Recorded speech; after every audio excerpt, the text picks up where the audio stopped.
ایک طرف ایران اور یو ایس اے کے درمیان بڑھتی ہوئی ٹینشنز اور دوسری طرف پاکستان میں صرف ایک ہی رات میں پیٹرول پرائسز میں زبردست اضافہ، کیا یہ سب کنیکٹڈ ہیں؟ ایران اور یو ایس کے درمیان جو ٹینشنز چل رہی تھی وہ اب ایک سیریس سٹیج پر پہنچ چکی ہیں۔ جو ان کے درمیان پیس ٹاکس ہونی تھی وہ بھی اب فیل ہو چکی ہیں۔ دونوں سائڈز اپنی اپنی طرف پر اسٹرانگ پوزیشن پر کھڑی ہیں اور کوئی بھی پازیٹیو سولوشن نظر نہیں آ رہا۔ اس پوری سچویشن کا سینٹر اسٹریٹ آف ہرموز ہے، جہاں سے ورلڈ کا 20% آئل گزرتا ہے۔ اگر یہاں ذرا سے بھی کوئی ٹینشن ہوتی ہے یا کوئی ڈسٹربنس آتی ہے تو اس کا سیدھا امپیکٹ گلوبل آئل پرائسز پر پڑتا ہے۔ ایران کا سٹانس۔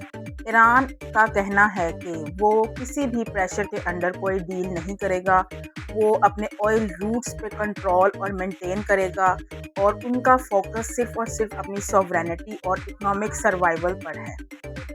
پاکستان کا رول اور امپیکٹ کی بات کروں گی کہ پاکستان نے as a mediator U S اور ایران کے درمیان کام کیا ہے اور یو ایس اور ایران کو ایک ٹیبل پر لانے کی کوشش کی، لیکن ٹاکس سکسیسفل نہ ہو سکی۔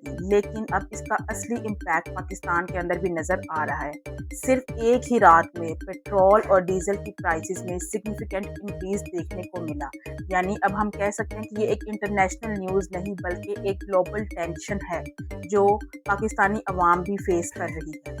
اب سوال یہ ہے، کیا یہ سچویشن ٹیمپریری ہے یا پھر کوئی بڑے کرائسس کی شروعات؟ اگر ایران اور یو ایس کے درمیان ٹینشنز بڑھتی ہیں تو گلوبل آئل سپلائی اور ڈسٹرب ہوتی ہے، جو کہ پاکستان پر بھی ڈائریکٹ امپیکٹ کرتی نظر آ رہی ہے۔